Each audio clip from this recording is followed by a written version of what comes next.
the essence of the eternal divine spirit, the one that causes all that exists to exist, the one that is self-existent. How many men have children and the children never meet their father? See, you created a void in that child because you are a part of that child. Black power! Black power! Black power! Black power! Black power!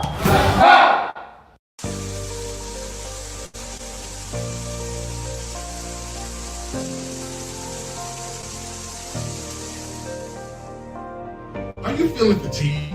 Can barely make it through the day without some type of caffeine? Are you on a journey of healing your body but need a little help? Then alkaline water is what you really need. Alkaline water has many benefits. Alkaline water can restore pH balance in the body. Consuming beverages such as soda and coffee can make your body acidic. Did you know that too much acid in your body has been linked to an internet, heart disease, obesity, diabetes, autoimmune disease, chronic pain, and other chronic conditions like gout and arthritis? Those who use alkaline water have reported increased energy levels, clearer skin, reduction in inflammation, better digestion, and many other health benefits. I've used alkaline water for years, and it's been instrumental in sustaining my health when I was diagnosed with sarcoidosis. Are you ready to take responsibility for your body's health? If the answer is yes, then our alkaline water is just what you need. Bring your own bottles. It's only $3 for each gallon. To place an order or for more information, you can reach us at 773-846-3091. Thank you in advance for your support.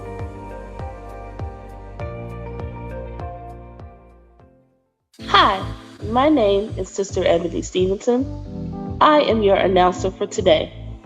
Welcome to the Toma Nation's weekly Sunday worship service from 12 p.m. to 2 p.m. every Sunday at 616 East 71st Street here in Chicago, Illinois, and also live on Facebook. If you would like more information, you can reach us at www.facebook.com/TomaNation2 or give us a call at 773-952-8302. Now I'm going to recite our opening. In the name of the eternal divine spirit, the one that causes all that exists to exist, the one that is self-existent, the one who directs the sunships of millions and trillions of years, and the one who made time the seed of the universe, known among the ancient Kemites or Egyptians as Amun-Ra and Aten, among the Hebrews as Ansar, Yahweh, and Elohim, among the Christians as Lord, God, and Jehovah, among the Muslims and Islamic world as Allah, the one God, among the Rastafarians as Jah Rastafari, among the Yoruba tribes of West Africa as Odumare, Eshu, and many other Orisha names. I bear witness that all these names refer to the same one, Almighty Spirit, and it is to the essence which I give reverence and to whom I submit. I boldly proclaim that we, the descendants of those black men and women who survived the transatlantic slave trade, are the Lost 13 tribe, born in North America and are of a Nubian Kemetic lineage. I further proclaim that the blood of all the nations of the earth flows through our veins. I greet you in the ancient but holy words of peace, Hotep, Shalom, Assalamu Alaikum, Habaragani, Alafia, and Ashe.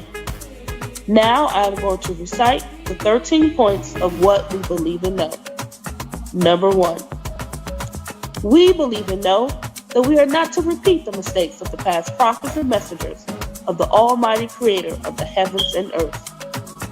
Number 2.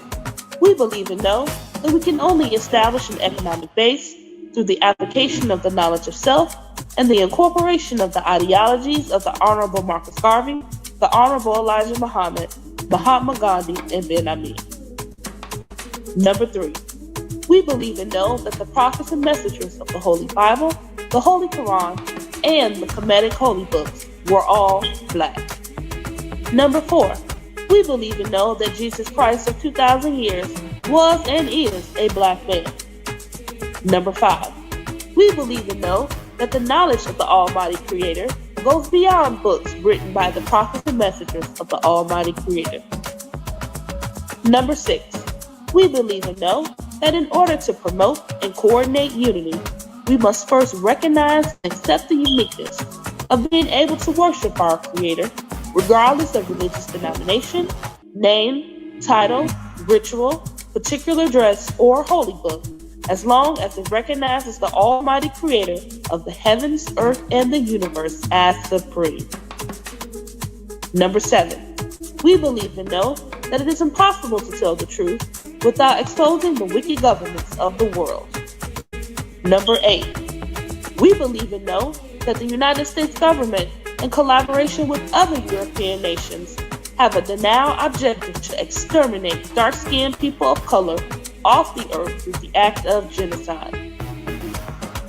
Number 9, we believe and know that some of the most effective methods that are being used today are AIDS, birth control, alcohol and drug abuse, vaccinations, gang and domestic violence, systematic elimination of trauma centers, the public school system, and public aid within the black communities of America and the world.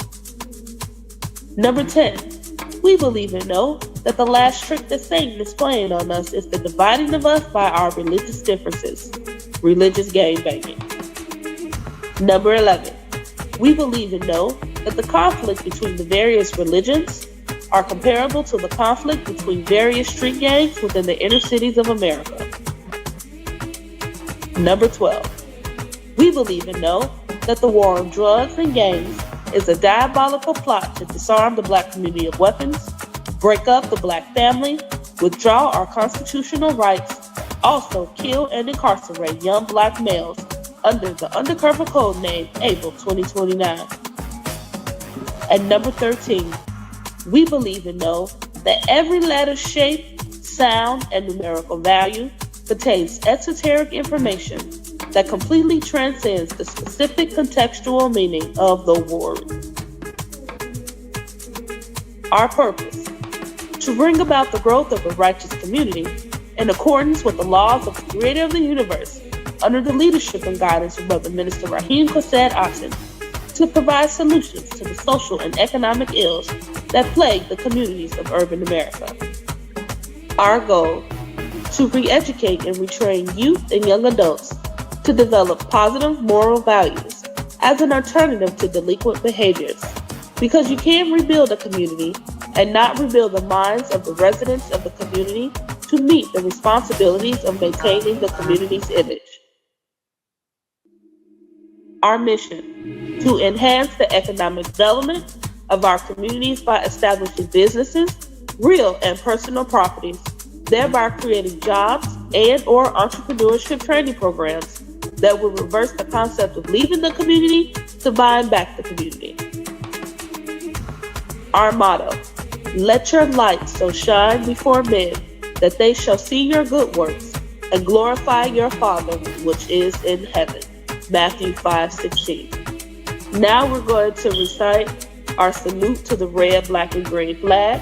Everyone put your right fist in the air and repeat after me. Here's to this flag of mine, the red, black, and green. Hopes in its future bright, Africa has seen. Here's to the red of it, great nations shall know of it. In time to come, red blood shall flow of it.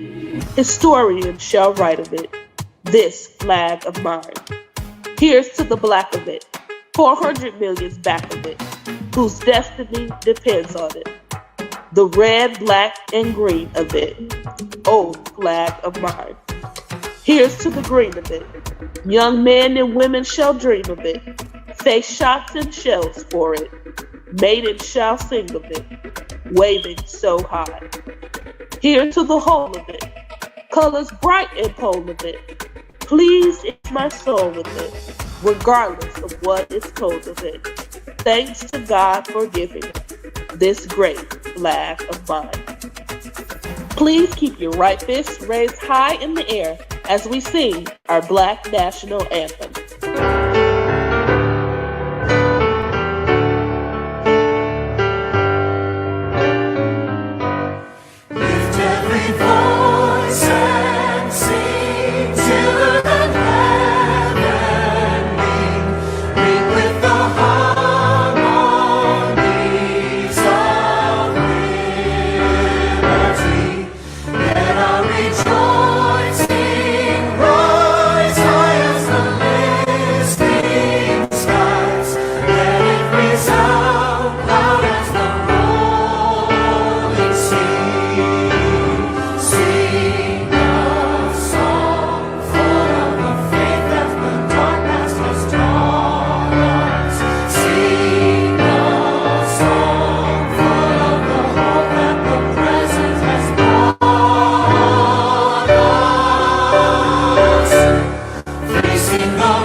Black power, black power, black power. Black power is the power to define, develop, and defend that which is in the best interest of Black people.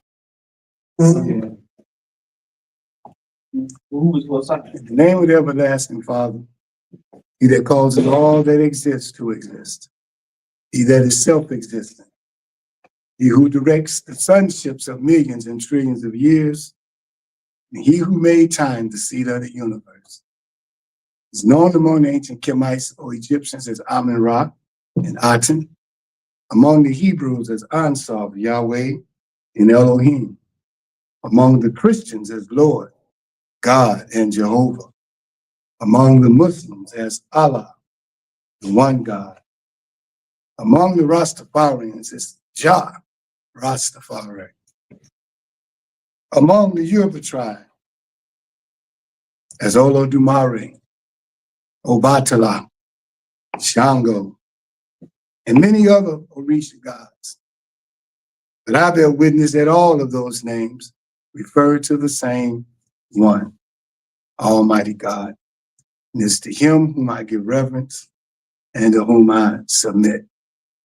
I boldly proclaim that we, those children of those Black men and women who survived the transatlantic slave trade, are that lost 13th tribe, born here in North America, and that we are of a Nubian Kemetic lineage.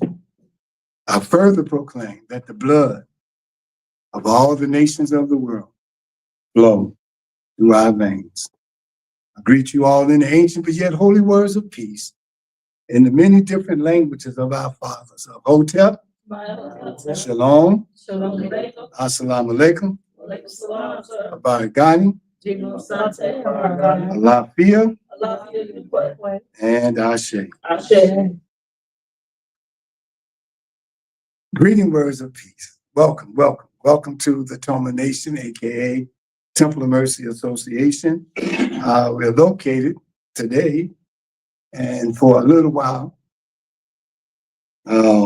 838 West on 67th Street, or I would say West Marquette, which is actually 67th Street. Second floor, room 202. I am Brother Minister Rahim Kased Aten, founder of a great movement called Toma, along with our First Lady, Sister Makita Aisha Aten. We welcome you to this broadcast. Again, I just want to say we are most grateful and most thankful that we are spending our first day at our particular facility that we are broadcasting from. We are not in our individual homes today. But this is not our grand opening. Look forward to our grand opening. We call today as a test run, filling it out. You know, feels good so far. But we're going to put some videos on YouTube and Facebook to let you all get a nice little view of what's going on and how we sit. But I want to talk to you this month about Jesus. I'm going to say it like that. You know by now that we have what we call prescribed readings. The month of March is from a book called God, the Black Man, and Truth. It's by a brother by the name of Ben Ami. He's from Chicago, who started a Hebrew group called the Kingdom of Yah. And he took his group to Dimona, Israel back in the 60s. You'd have to read the book.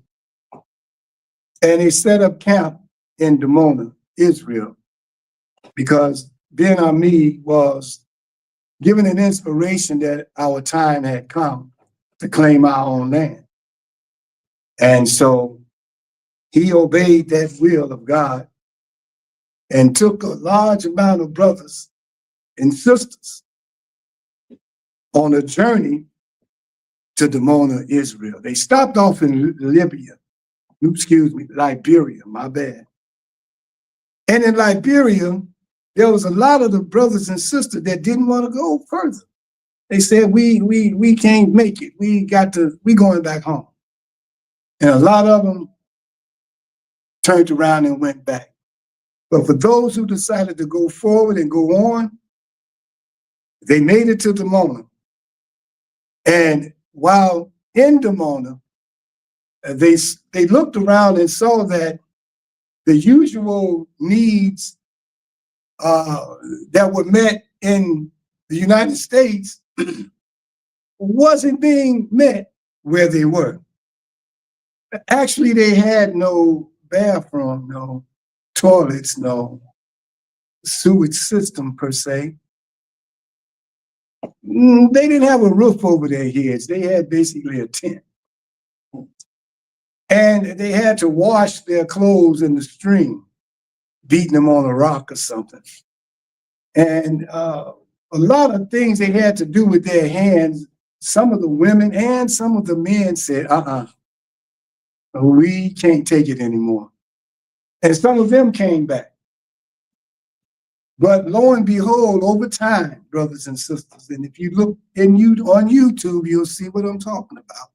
They actually built a beautiful, great compound with beautiful buildings and a museum and paved sidewalks and a beautiful sewage system where they could set up toilets and stuff in their homes and whatnot. And they had water running. They had toilets and sinks and all of what you had missed being there coming from America.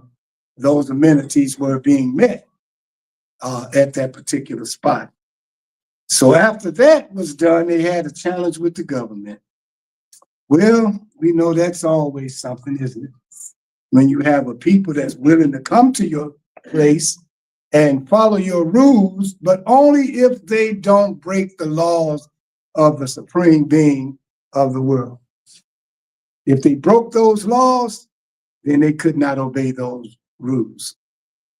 And that is where they had some challenges. My lecture is not about their challenges. Maybe Wednesday I can go in a little bit more about what they went through, but I'll get to the end of that. Ben Ami, this great man, it's an old book too, probably can see his picture. Just look him up on YouTube. Made his transition. I'm not sure when, but it was 2000 something, maybe 2008, something like that. Maybe somebody can let me know and I can make that correction. But he made his transition. But before he made his transition, some changes had taken place in his movement. A lot of the members had left because they thought that he had been going through a mental thing. based on some of the challenges they were going through being over there. But anyway, today the movement is splintered as usual when a movement breaks up. And what year was it? 2014. 2014. Made his transition in 2014. And thank you, Sister Makita. And so he was a wise man. The reason we chose for our prescribed reading his book, so you all can know, is that in that book it has a lot of scriptures of from the Holy Bible, King James Version. And it has a lot of explanations of what the words are saying. And if you wanted to really get a well-rounded helping of scripture, God, the Black Man, and Truth was the book. But not only that, from a revolutionary perspective, which most churches don't teach Jesus from a revolutionary perspective, but he teaches from that perspective. And from looking back at America from across the seas to over here, he had a different perspective of what was going on over here. So without any further ado, I'm going to read some parts of this book that you might be able to understand why this book is so important. The title of my lecture is Jesus. Y'all might call him Yahshua, Joshua, and other names. But I'm just going to say Jesus, King of Kings and Lord of Lords. That's the title of this lecture. Now, maybe I'll get to why I titled it that, but let me read to you about some of the teachings of Jesus from the perspective of Ben Ami. This is from the book. It says the resurgence of Black America spells the revival of the light of God, the essential element and the prerequisite for the redemption of the world. So it's saying that Black America is going through a revival, moving into another timeline of intelligence. And it's a natural move because we are a natural people. And he mentioned a resurgence. Now, the book was written sometime in the 80s. But listen what he's saying when he says a resurgence. See, this is what we are experiencing right now in America, a resurgence. And he says that resurgence means that there's a revival of the light of God, which is the essential element and the prerequisite for redemption. You hear that? For us to be redeemed. The sad part about it, most of us don't think we need to be redeemed. They looking at somebody else saying they need to be redeemed. They looking at another person or another ethnic group. They need, no, let's find out what he says. To prevent this revival, somebody's been trying to prevent the revival. The teachings of Yahshua and the prophets have been purposely misinterpreted and distorted. And it's used daily to perpetuate ignorance among Blacks. It says African Americans. Black churches, as they now exist, are nothing but mechanisms of pacification, making you feel good, designed to divert our attention from the everyday problems of the world. We are taught to consider a heavenly life after death as the essence of our beliefs and not a heavenly life here on earth. Now, Toma don't believe that God's people should be poor because God is not a poor God. That's right. And he said he's here to give you life and give it to you more abundantly. And so if he's not a God of the poor. And what I mean that you may be poor in your current situation, but he got so many golden opportunities out here on this planet for you to rise up above that state if you can just clean up your mind. That's the whole point. Your mind. Clean up your mind and your body will follow. Clean up your mind and your bank account might look a little better. Thank you. Because a whole lot of things about how you thinking is because you don't have a certain level of self-discipline, and so you can't rise up above your current condition. But God, don't blame him. You can't even blame the devil. Because in the Holy Quran, he said, I don't have no power over you. I can't tell you what to do. I can't make you do nothing. All I can do, the only ability he gave me was to deceive you, was to make things that God said is right, prove to you that it's wrong, and then help you to see wrong fair.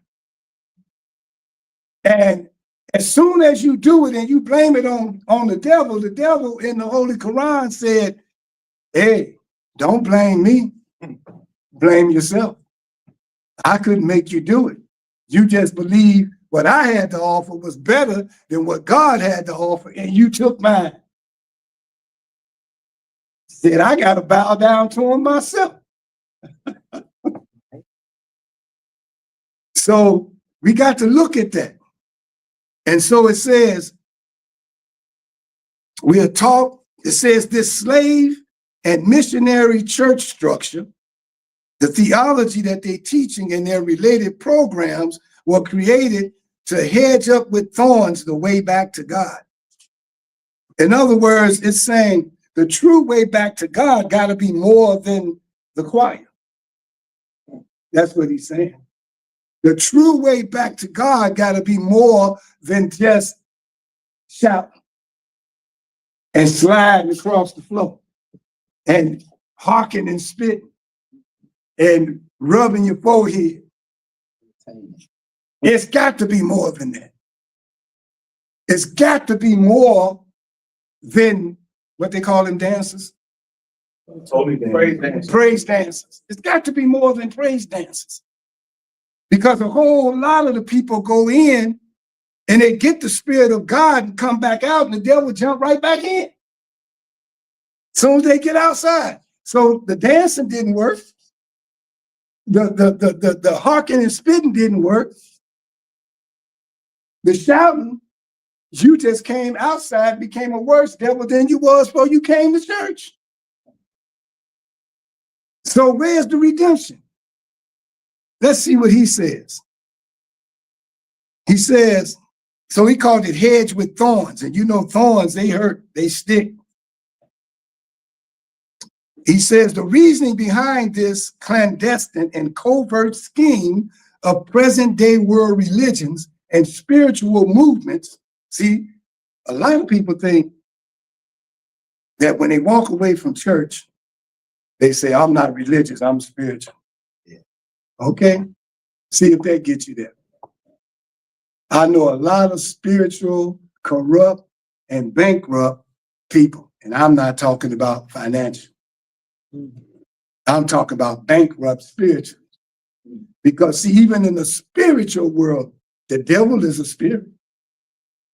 And so you walk in the spiritual path, but don't even know the devil is on that path. The Bible said, he said in the Quran, I'm walking up and down, to and fro. Where you think he walking?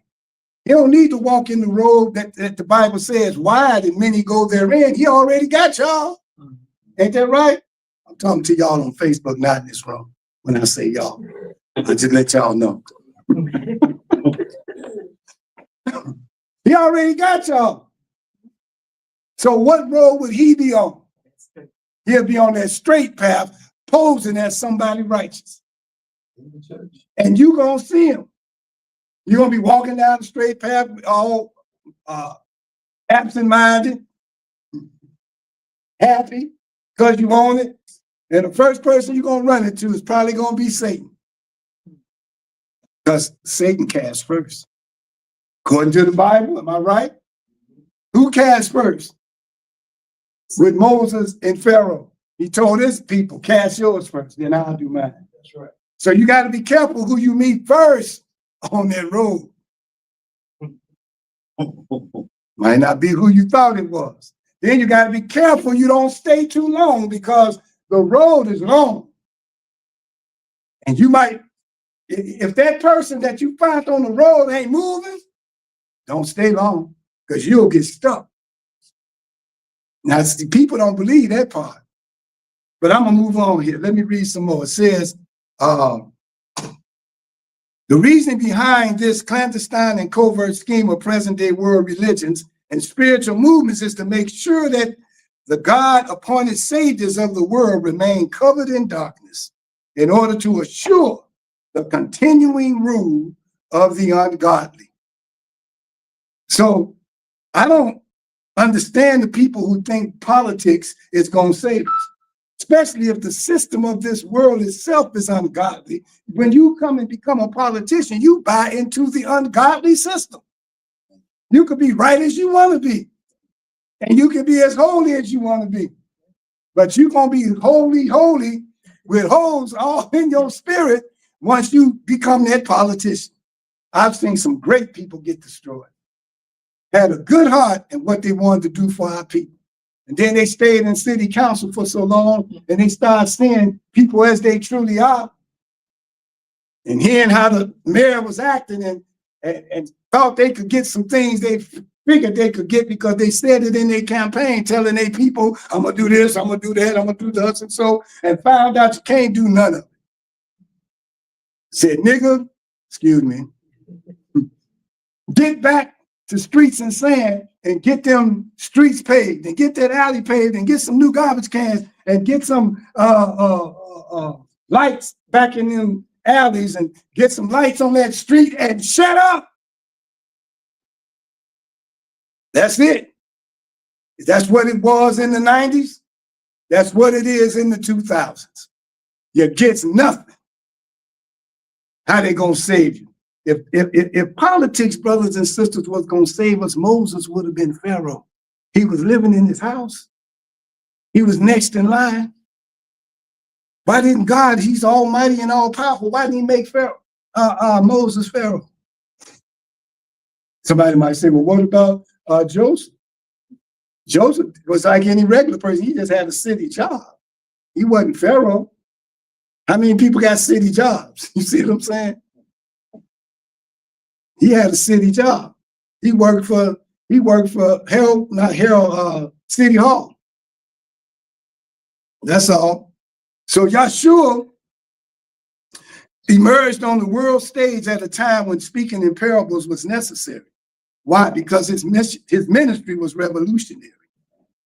Yahshua was careful not to overtly, see, overt and covert. Overt is surface, covert is underneath. So he didn't want to overtly offend the rulers of the land. His intention was to reach his people first, who were the principal cause for his reason for being sent. Let's find out if that's true. Matthew 10, 5-7. These 12, his disciples, Jesus sent forth and commanded them, saying, go not into the way of the Gentiles. This is the command. He didn't ask. This was a command. When you get a command, it's not, can you do this? Would you do this? A command is do it. And he commanded them, say, go not into the way of the Gentiles and into any city of the Samaritans, enter ye not, but go rather. He said, don't make no pit stops. He said, go rather to the lost sheep of the house of Israel. Now, in Toma, we broke that down. Is to be. That's what is means. Ra is God. El means elevated. So that's to be God elevated. Not God beside God, but the son and daughter of God, God being supreme. So if you are an Israelite, if you go by the word and live by what it really means, then you're in the right company. So he says, go rather to the lost sheep of the house of Israel. Now he said this and he was only here 3.5 years. And today, I don't think our job is done as the true Israelites today. The work that Jesus sent us to do, which is to bring us back to God, it don't look like we came back yet. Well, what y'all think? Are we ready to open up the doors where it says in the Bible, go ye out into all the world and tell everybody to come? Have we got there yet? We ain't finished with us, are we?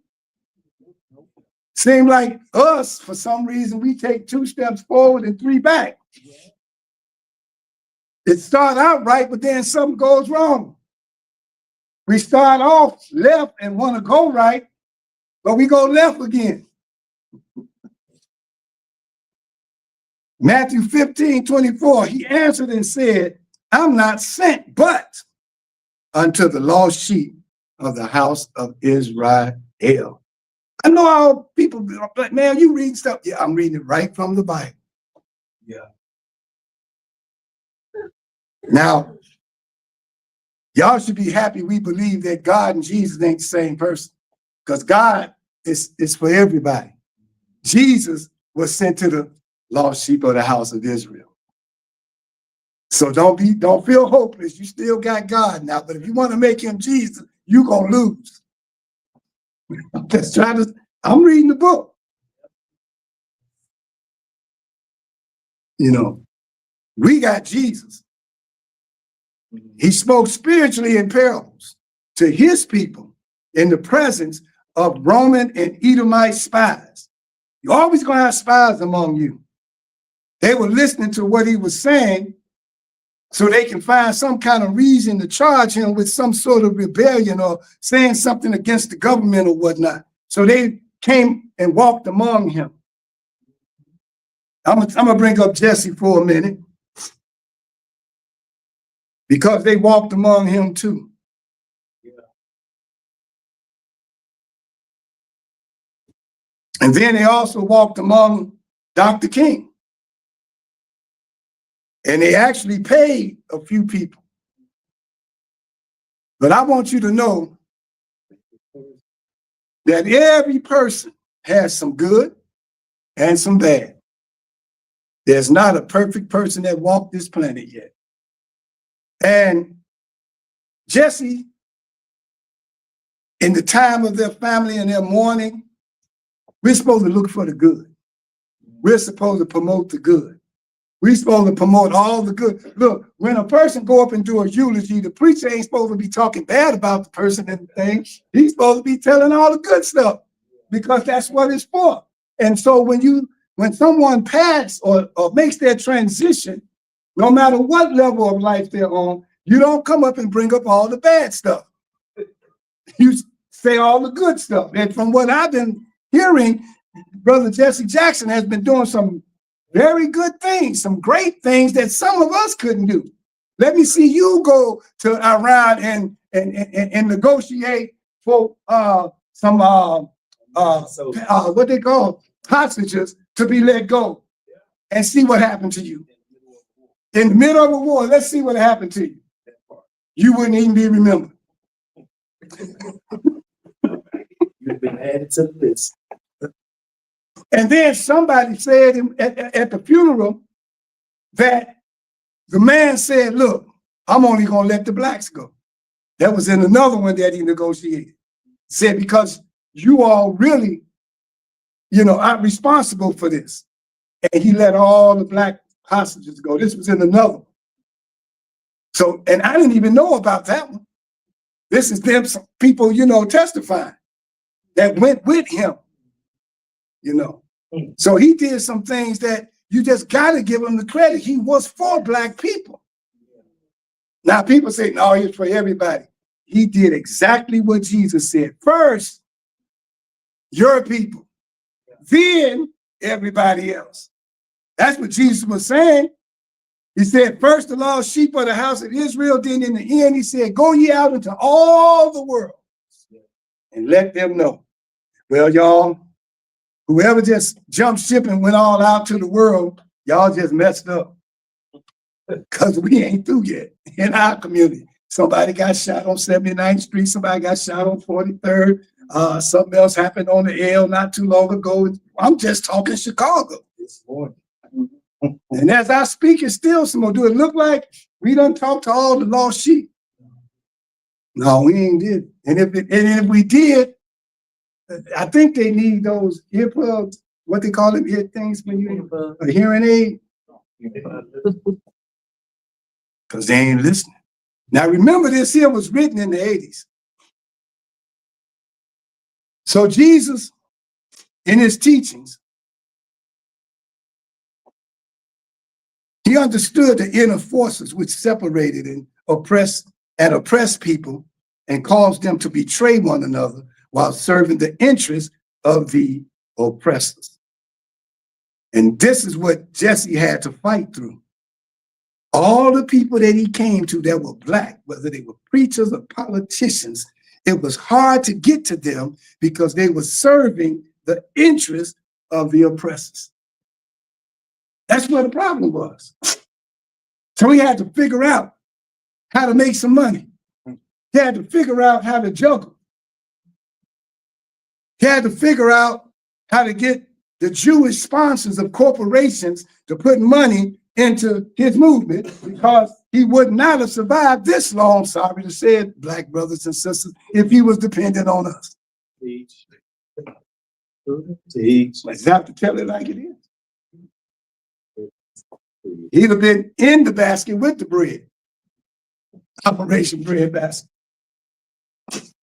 So we got to understand that when somebody stands up to take that step, they call it the path less traveled.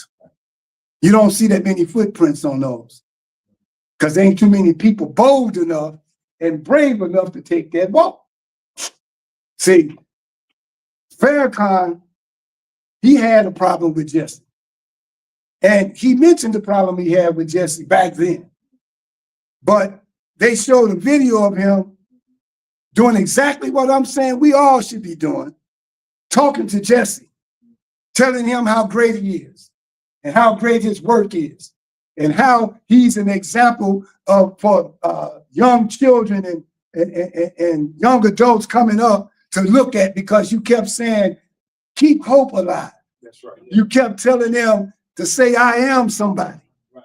You know, even though most revolutionaries would say something else about what he said, but what about the person who don't even know what a revolutionary is? What about that person? So they need to know, keep hope alive. They need to know, I am somebody. Until you, Mr. Revolutionary, can tell them who they are. Right. You feel me? I like to say that. All right, we picking up what you're putting down. Hey, I'm just cooling, y'all. Y'all know I be really, getting mad and stuff. I ain't mad yet. So he informed them in his teachings that we were the light of the world, indicating that if the world is in darkness, there's no intelligence or any light. He further stated in Matthew 5:13 that you are the salt of the earth. But if the salt lost its savor, then wherewith shall it be salted? You know, I hate to say, but if we the salt of the earth, the thing that messes us up is when we sell out. You don't have that, but the salt, see, salt enhances. I don't know if y'all know that. Salt bring out the flavor. That's all it's for. And if you put too much, too much anything ain't good. And so if we this person of God that we really supposed to be, all you got to do to mess up that salt situation, you can't change the salt, but you can change the packaging. Right. Put another label on it and somebody walk past it. Ain't that what happened to us? We got labeled niggas. We got deceived. We got hoodwinked. Joshua was a revolutionary leader. Like any tactician, he had to know the tactics. He certainly had a plan. Many of his teachings were tactical instructions, not emotional commandments. Now I'm gonna show you a good tactic. Turn the other cheek. Y'all remind me to go back to it. He analyzed the cruel Roman and Edomite enemies. He knew the tactics of the oppressors. That's another part of being a revolutionary. Even though you might have tactics, if you don't know theirs, you ain't gonna win. I think Sister Soldier said, know your enemies from your friends. And she meant that. Let's see, everybody thought this, talking about somebody right here next to you. But we talking about a situation where people called Black, called African American, called Afro Americans, called Afro descendants of slaves, called Moors and Hebrews, and called everything but children of God. We're talking about a people over here in America who, just by doing that, still saying that they don't know who they are. Yeah. Just by that alone tells you we don't know who we are. Because we're so busy trying to be everything else that we don't know who we are. But as children of God, brothers and sisters, if you just come back to your Father God, you will find out who you really are. Automatically. But you got to let go of the things of this world. That don't mean don't have no house, don't have no car, it means let go of the thinking, the mindset of how they got that car, of how they got that home, of how they got anything that they receive, that they get it from a pure heart, or did they use trickery? See, if you use trickery, is that God? No, sir. God tricks you? If somebody convinced you to get something under the table, is that God? If you went downtown and went to the thing and took somebody's taxes, paid their house, and then you wanted your house back, and I put a big interest on it, and then you pay me, and I thank God. Come on now. Yeah, you know I'm telling the truth, right? But was it right? Was it truly of God? Does God promote usury? See, it wasn't yours. But if you're using a means that's not righteous in order to be successful, how can you then turn around and keep talking about God? Shame, shame, shame. Is it 30 minutes yet, Evan? Or is it over 30? Over 30. I'm over 30? I'm not even in my lecture yet. But I'm just talking to us. Let's just hear me talk. Don't let me get past an hour. Without this knowledge of the tactics of his oppressors, he could not have formulated a workable plan. I'm trying to show you something about Jesse too. He knew the tactics of the oppressors. And he had a whole lot of strategy to do the stuff that he did. See, the thing that got me when Jesse Jr. was talking, and he said something that hit me. He said, Dad, you got those people from across the sea. You done got all these people out of jail. You done fed all those people over there. You can't help me. You can't get me out. This is what he was saying on the thing. Yeah. And I was like, man, see, when they go through that on the level they on, when Farrakhan go through that on the level he on, I know I'm just a microcosm of the macrocosm. And I look at them and I watch them and I say, my God, they got to be some kind of strong individual to be able to handle that kind of stuff. My little stuff ain't nothing compared to them. It's just Compared to them, I'm just a microcosm of the macrocosm. You see what I mean? And that's his son and how he telling how he felt. How did Jesse feel? Because see, even Jesse, I saw it a while, years ago, being arrested. 3 or 4 times being put in the back of a paddy wagon and getting out the same day. Pulling some strings. Well, see, I know the answer to it, you know, but I don't want to take up the time, but I'll say this, Israel. Okay, now, y'all will catch it. He was their friend until he messed up. right. That's right. Oh, yeah, I know he was. Then when he messed up,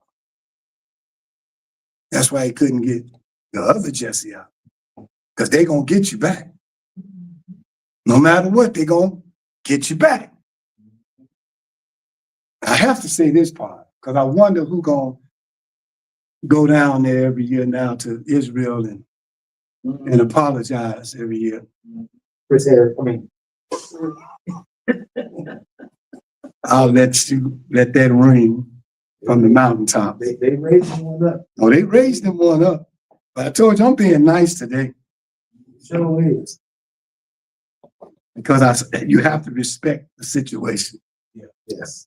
You know, the Prophet Muhammad used to go to war, prophet of the Holy Quran.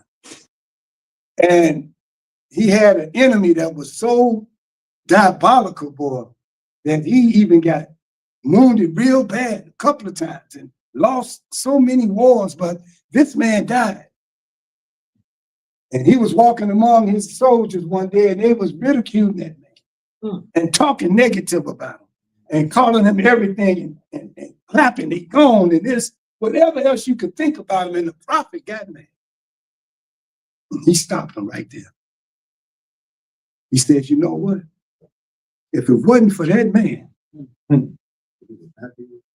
challenging me, putting heat on me, half of what we just got done wouldn't have never got done. He said, when a person like that, your formidable enemy, is gone, you salute him. Now y'all know why I go up to the coffin all the time and walk away. You salute him. See, and I know that's hard for you to see that, but in the case of revolutionaries and who that enemy really is, you got to see that they made you the man that you became. They did. That's hard to see though, but I understood it. And that's why I try to follow what's right. See, in 90 days, you'll hear me talking about some stuff that you say, I thought you said y'all ain't, well, you had time to mourn now. You're supposed to have time to mourn, right? A time to mourn, a time to, you know. So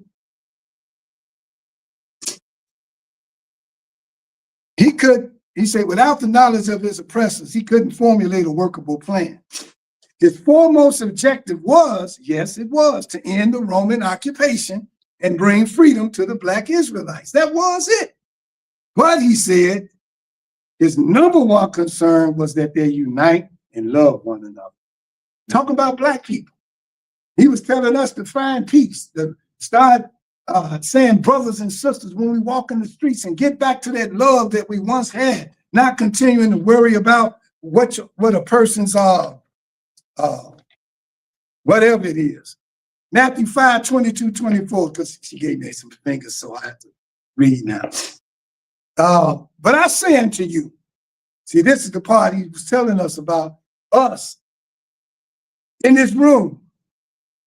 And whoever else we know that come up under the sound of our voice is telling us how we should treat each other.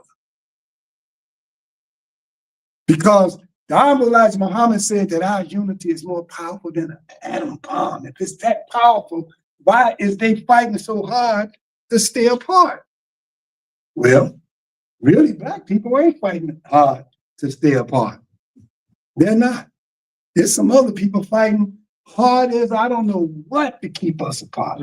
They're keeping us apart with the grants. They're keeping us apart with the SNAP.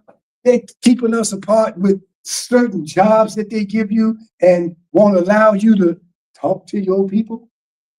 Y'all don't know they got them, did you? I say unto you, you know, I know that because they got people who can't say nothing to fair time if you want to keep your job. Nothing. You can't stand by them in a picture. If you see them take a photographer there taking pictures, you better run. If your boss see you in that picture, you fired. I'm telling you the truth. Whoever is angry with his brother without a cause shall be in danger of judgment. Whosoever shall say to his brother, Rocker, which means empty-minded head or stupid, you should be in danger of the council. It means they should bring you before the council because you jesting and talking about a person negative, that's your brother. But whosoever shall say thou fool shall be in danger of hellfire. In other words, he's saying that you got to put some sort of disciplinary measure in place to keep us treating each other right. Ain't that a shame? But it's true, ain't it? Don't have no factor, nothing to hold things in place and watch and see everybody run wild and crazy. That's exactly how they want us to be. Matthew 5, 43, 44. You've heard that it has been said, thou shalt love thy neighbor and hate thy enemy. But I say unto you, love your enemies, bless them that curse you, do good to them that hate you, pray for them which despitefully use you and persecute you. Now, let's go back so we can truly get this right. When he came to the children of Israel, they were more Roman than the Romans. Yeah. Ain't some of us more white than the white man in how we act? Worse than the white. It's even worse.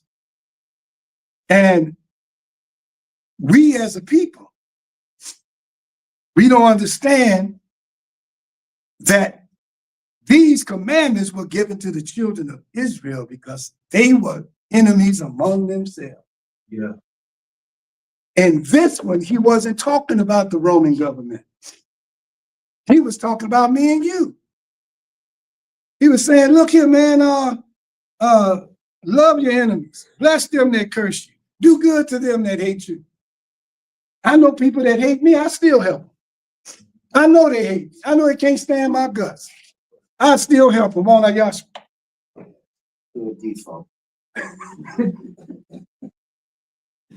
So I know it was for us. It wasn't for the enemy. It was for us among ourselves. The whole thing was he was trying to get us to come together, to unite. That was the whole thing. Read this last page. I'm almost through. So he analyzed the moral responsibilities which the Israelites had for one another. Upon seeing the strife and the dissension, he admonished them to get their own house in order, to develop a true concern for the well-being of one another. Hold no grudges. Y'all hear that? Hold no grudges. Remove all spite. Remove all envy. Remove all vengeance.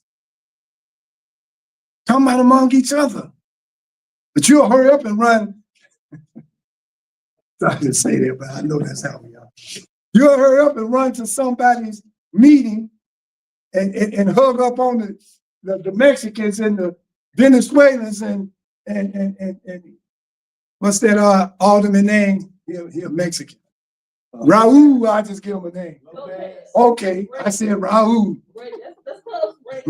You'll run over to him and kiss his ring before you go see a black alderman. You don't tell him the truth. And why is every time we get up and talk, we say, and I heard that all in the funeral. Black and brown and this and that. You can't go to one of their meetings, they'll say your name. Don't even speak your damn language. They ain't gonna even speak your language. No, won't even speak. And I ain't saying it in a racist type way. I'm saying it in a way of revealing to you what's right before your eyes, but you refuse to want to accept and see that these people practice a race-first philosophy, and it's not wrong to do that. Every nationality that gets in office or gets in a situation, they opening up the door for their own people first. Then you get what's left. What black people do? We open up the door for everybody else, Obama, and then say black people for last. I can talk about you, Obama. You still here.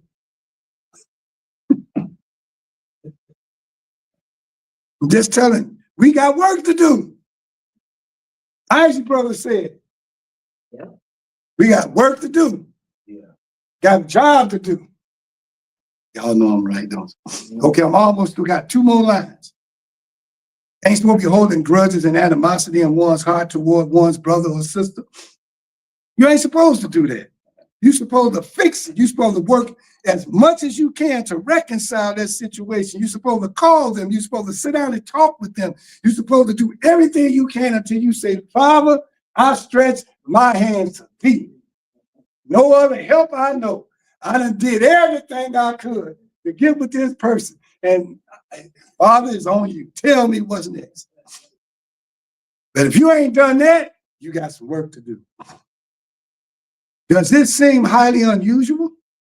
Well, it shouldn't, because if there was a plan of redemption for blacks and a redeemer was walking through the ghettos, would he not be appalled at black on black crime? Would he not begin his ministry by obligating the brothers and sisters and the community? Would he not admonish you to cast aside all your differences, solve all your grievances, forgive all offenses, love ye one another, he said. How do you feel he would address the murders, the rapings, the stealing, the drug addiction, the alcoholism, and the prostitution in the community? How do you think he would feel? How do you think he would address that? But that's what a man of God is obligated to do. That's his assignment. See, Jesse had an assignment. I'm going to go and say what I was going to say. He couldn't get his son out because it was the Jews that put him in there. To get back at the daddy. That's why they couldn't get him out. That's why he could get everybody else out but him. And you'd be surprised on a microscopic level how I could see that in my own family. Oh yeah. Oh yeah. Little areas you think where it don't count, oh, they watching you. And these people, stop thinking these people are your enemies. These people are enemies of God. Yeah. That's the real truth. They're enemies of God. I'm through. It's my time up, Ebony. Agents of Yes, Satan's kingdom. You gonna do that? And I had about a few more sheets. But that's okay. Look, you all in Facebook and YouTube land. I am yours truly, Brother Minister Raheem Kassed Aten, and we are here at 838 West Marquette Road, which is 67th Street, right off Austin, in room 202. Come check us out. We'll be here every Sunday from 12 to 2. Come get with us. We love to see you. You've been checking us out for a while, but now you can meet us in person. Right. I leave you as I greeted you in peace, hotel, shalom, assalamu alaikum, abarigani, alafia, and ashe. Peace, peace. For our weekly Sunday worship service, we invite you and your family to join us live every Sunday at 6:16. Feel free to support us with a monetary gift on Cash App live stream. The message you have been listening to will continue live here at the Tolman headquarters. We thank you, Black family. See you next Sunday. Black Power. This is of the eternal divine spirit, the one that causes all that exists to exist, the one that is self-existent. How many men have children and the children never meet their father? See, you created a void in that child because you are a part of that child. Black power! Black power! Black power! Black power! Black power!